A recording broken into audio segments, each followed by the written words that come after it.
औज़ुबिल्लाहि मिनश्शैतानिर्रजीम बिस्मिल्लाहिर्रहमानिर्रहीम रब्बि इश्रह ली सदरी व यस्सिर ली अमरी वहलुल उक़दतम मिन लिसानी यफ़क़हू क़ौली। अस्सलामु अलैकुम व रहमतुल्लाहि व बरकातुहू। सदका जारिया के लिए हमारे चैनल को सब्सक्राइब कीजिए।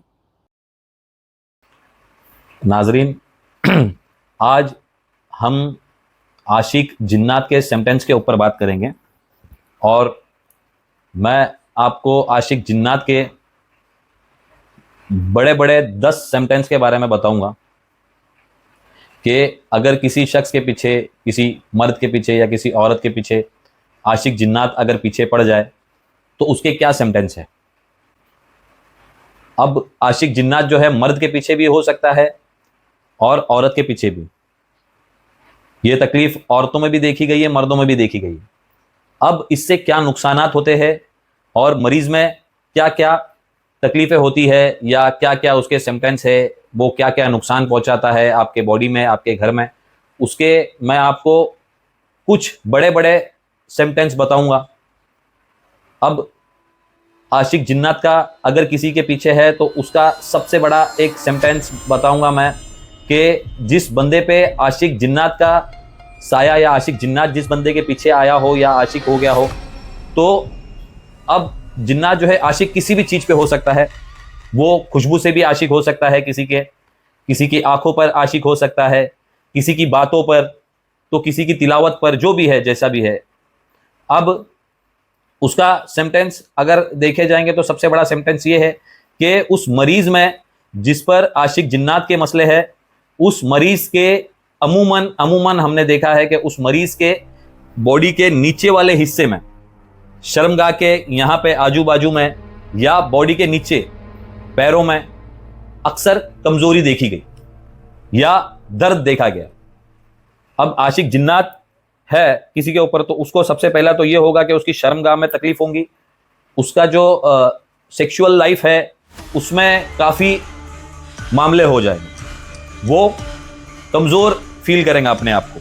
कमज़ोरी, इतनी कमज़ोरी आएंगी कि बस उसका जो जिस्मानी मामला है या सेक्सुअल लाइफ है उसके अंदर कमज़ोरी दिखाई देंगी। सबसे पहला सिम्टम्स क्या बताया मैंने कि नीचे वाले हिस्से में दर्द रहना, शर्मगाह में दर्द होना और सेक्सुअल लाइफ में उसके तकलीफें होना।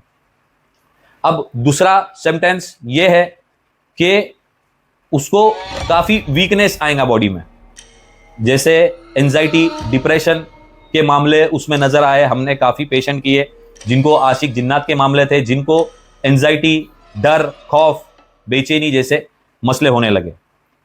एंजाइटी मतलब घबराना, वसवसे आना, खौफ आना, घर में उसको डर लगना, ऐसा लगना कि घर में कोई शय है, कोई चीज़ है, कोई मुझे देख रहा है, कोई मेरे पीछे पीछे घूम रहा है।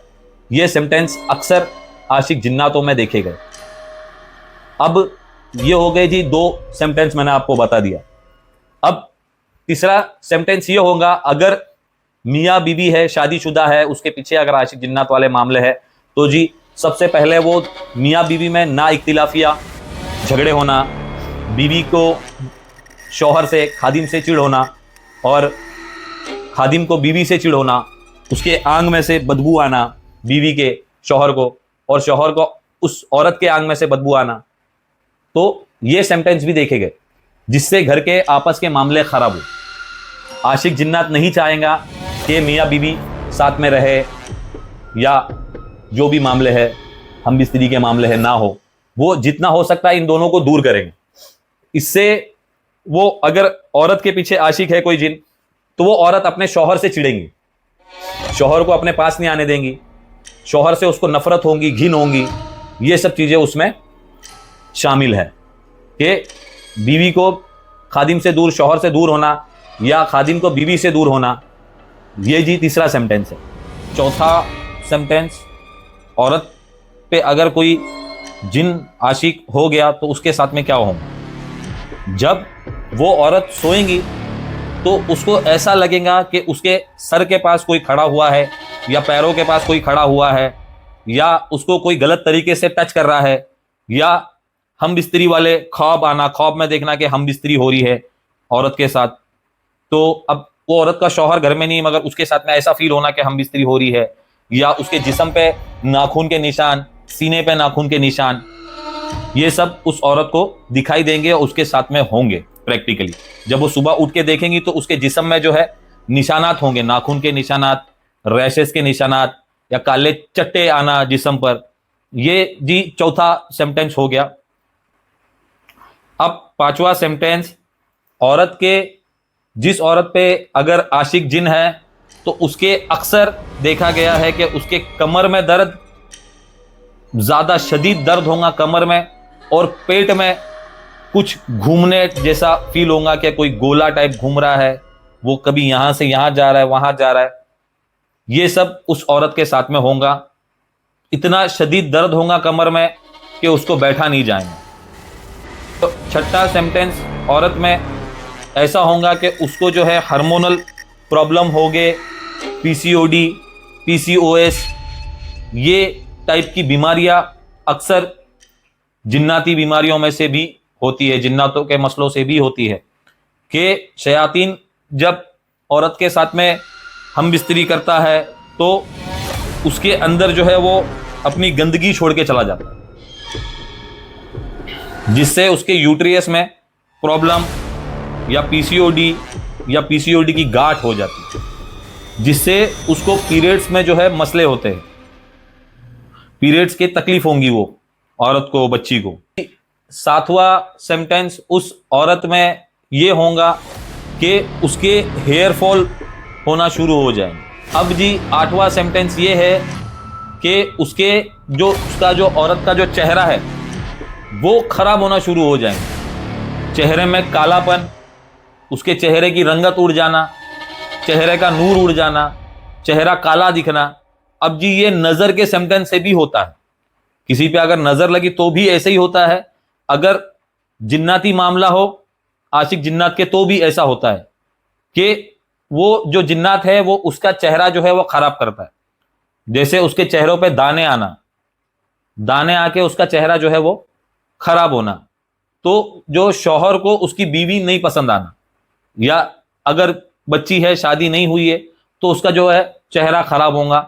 ये भी एक आशिक जिन्नात का सेंटेंस है। नौवा जो मामला है ये औरत और मर्दों दोनों पर होता है कि जब कुरान की कुछ आयतें सुनना या अजान सुनना या घर में सूरे बकरा लगाना, तो उससे चिड़चिड़ होना, वो सुन के पसीना आना, घबराहट होना, ऐसा लगना कि जिस्म से गर्म भाप निकल रही है, या जिस्म का गर्म होना। ये जी अगर किसी में जिन्नाती मामले है, आशिक जिन्नात वाले मर्द हो या औरत हो, उसको कुरान सुन के चिढ़ आना, नफरत होना। अब दसवां, अब जी दसवां और आखिरी सेंटेंस ये होगा उसमें कि मर्दों को जो है वाइट डिस्चार्ज के प्रॉब्लम होना, नाइट फोल्ड होना, औरतों में भी सेम यही, वाइट डिस्चार्ज के प्रॉब्लम होना या नाइट फोल्ड होना। क्यों? आशिक जिन्नात अमूमन शर्मगाह के साथ में खेलता है, शयातीन जो है अपने शर्मगाह के साथ में खेलता है, इसलिए हम अक्सर हमारी वीडियोस में या अक्सर हमारे पेशेंट्स को बोलते हैं कि जी बाथरूम में कपड़े ना रखिए, क्योंकि जब आप बाथरूम में कपड़े रखते हो तो शयातीन जो है आपके कपड़ों पर पढ़ाई करता है और आपके ऊपर आशिक होता है। इसलिए अल्लाह के रसूल ने बाथरूम में जाने के लिए हमको कुछ दुआएं सिखाई है। बाथरूम में जाने की, बैतुल खला में जाने की दुआ है ना, अल्लाहुम्मा इन्नी औज़ु बिका मिनल खुबूसी वल खबाइस, ये पढ़ के हमको दाखिल होना है, और जब हम बाहर निकलते हैं तो गुफराना का पढ़ना। तो ये मामूल बना लो आप कि जो है बाथरूम में जाते वक्त ये दुआ पढ़ना है, या बाथरूम के आने के बाद ये दुआ पढ़ना है। अब जब हम नहाते हैं या बाथरूम में दाखिल होते हैं तो ये दुआ पढ़ना है, ताकि शैतान जो है अपने शर्मगाह के साथ में ना खेले और शैतान जो है अपने पे आशिक ना हो। इसके ऊपर हमारी एक वीडियो भी बनाई हुई है, जो अभी हमारी टीम उस पर काम कर रही है, एडिटिंग का, जो सज्जाद भाई की वीडियो है वो आने वाली है। तो उसमें बताएंगे कि एक बच्ची पे आशिक जिन्नात था तो उसका ट्रीटमेंट कैसा हुआ, क्या हुआ, उसके अंदर क्या क्या जो है प्रैक्टिकली उसमें सेंटेंस हमको दिखाई दिए थे, जिसके बिना पर हम जो है ये बता रहे हैं आपको। अब ये मैंने 10 सेंटेंस बताया, ऐसे बहुत से सेंटेंस हो सकते हैं। ये तो 10 मैंने बड़े बड़े जो सेंटेंस जो अमूमन हमने हमारे केसेस में देखा है वो मैंने आपके सामने रखा है। अब हमारी अगली वीडियो जो आएंगी उसमें इंशाल्लाह सज्जाद भाई ने प्रैक्टिकली बताया है कि वो बच्ची पे क्या क्या मामले थे, उसके साथ में क्या क्या तकलीफें होती थी, क्या क्या उसकी बचपन से लेके जवानी तक का पूरा वाकया सज्जाद भाई ने बता दिया। तो ये थे आशिक जिन्नात के 10 सेंटेंस, और इस पे आने वाली वीडियो भी है, तो बने रहिए हमारे साथ में। हम जल्द आएंगे हमारी अगली वीडियो के साथ। तब तक के लिए अस्सलाम वालेकुम वरहमतुल्लाहि वबरकातुहू।